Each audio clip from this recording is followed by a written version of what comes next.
I'm here in the tomb. It's dark. Can't help but think about death in the tomb. I mean, Jesus was dead from the afternoon of Friday until sunrise, Easter. I mean, when was he actually resurrected? When was the tombstone ruled away? Sometime Saturday night, maybe early Sunday morning before the sun came up. Pretty ridiculous questions, I think. But there is one question that isn't ridiculous when you're sitting here in the tomb, and that is, what's up with death? What's up with death? How many of us Christians go from the agony of the cross to the joyous exaltation of Easter and just sort of skip right over death?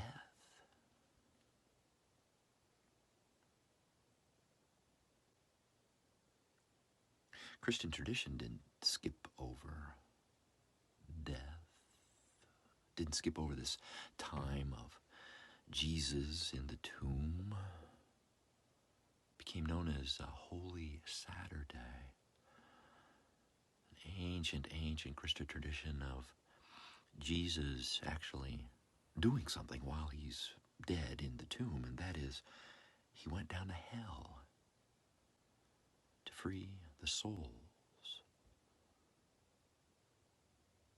of the people in hell, particularly the patriarchs and the matriarchs, the prophets, Adam and Eve, all of those people in Sheol or hell, the underworld,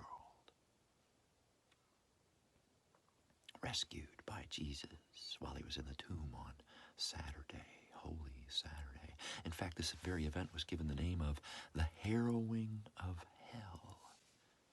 The harrowing of hell. The time when hell gets its due, all of the suffering and torment that hell and the threat of hell has been used for 2,000 years. Even back in Jesus' time, hell finally gets its harrowing after harrowing us. Jesus going down into hell. How in the world did he get to hell?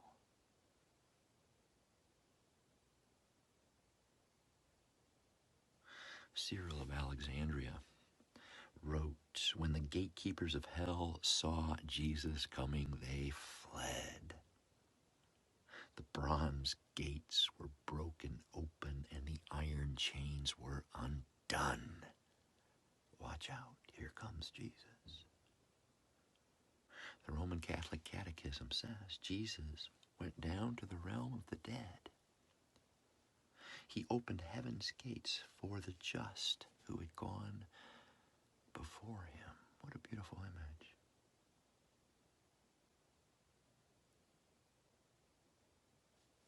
How in the world did Christian tradition come up with this? I'm going to call it that. It's a crazy idea. Well, one verse in the first letter of Peter goes like this. "For the gospel has for this purpose been preached even to those who are dead, that though they are judged in the flesh as men, they may live in the spirit according to the will of God." That one verse, the harrowing of hell. The Apostles' Creed, written in the 4th century, even has a line about the harrowing of hell. In it, Jesus descended to the dead. There's a beautiful icon that the Orthodox traditions put up on Holy Saturday. They call it the resurrection of Jesus. No, they're not the resurrection of Jesus by God, but the resurrections of Jesus of the dead. It's typically a picture of Jesus holding Adam and Eve and pulling them up out of Hades. Traditionally in this icon, he is shown not holding onto their hands, pulling them up by their wrists. And that illustrates the theological point that humankind cannot pull ourselves out of our original or ancestral sin. We can't do the pulling. No, it can only come by the work of God. So Jesus grabbing us by the wrist and pulling us up, pulling Adam and Eve up. Some gorgeous icons of that image.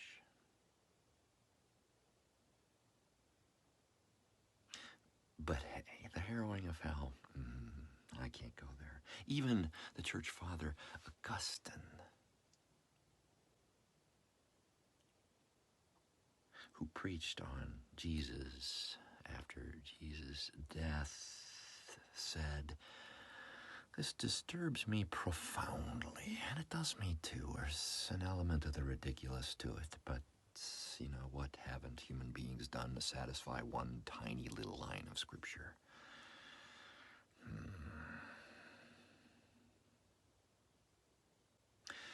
A bit more scriptural, perhaps, than this verse or two about the harrowing of hell is the vision by the prophet John of Patmos, the last book of our Scripture, Revelation. Revelation often gets a bad rap for its fantastical visions. Visions of the apocalypse.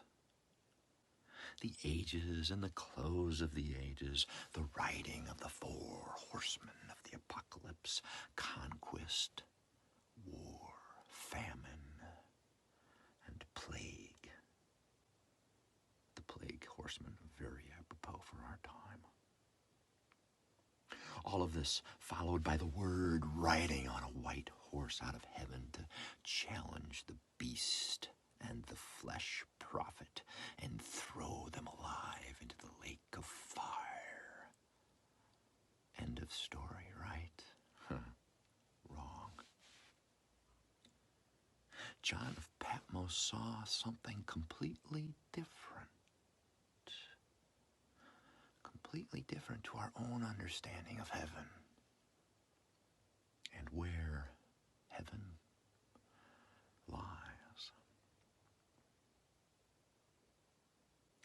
In his vision, it's not outside time or space.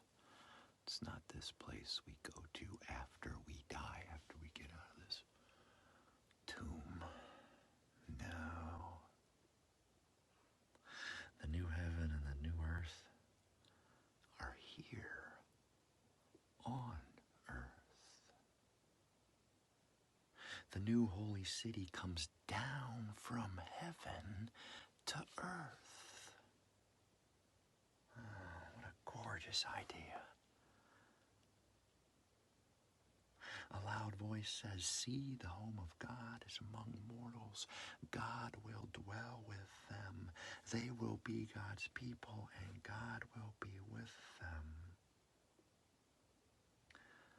Oh my, after this tomb, we're not going to God in heaven. No, God in heaven is coming to us.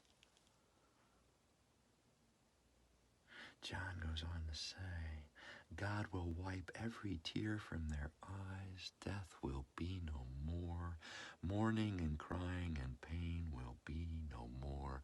Wow, how many times have I read those lines at funerals beside the graveside? See, I am making all things new. To the thirsty I will give water as a gift from the spring of the water of life.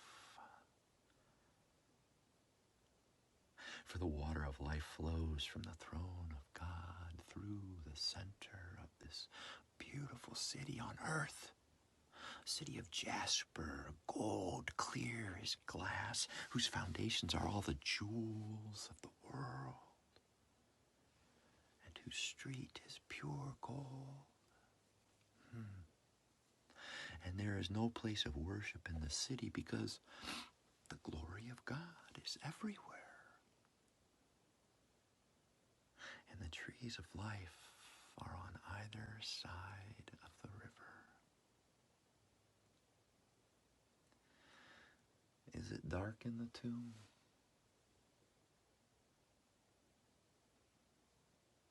Sure, I suppose. To our current eyes, maybe.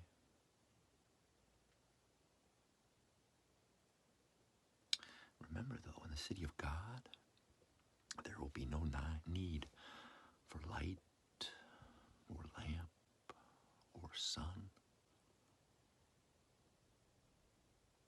For God will be our light.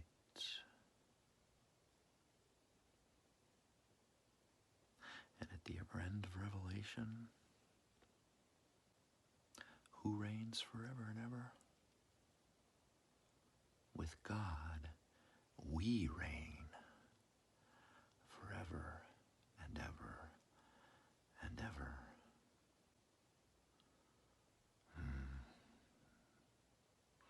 Doesn't seem too dark now.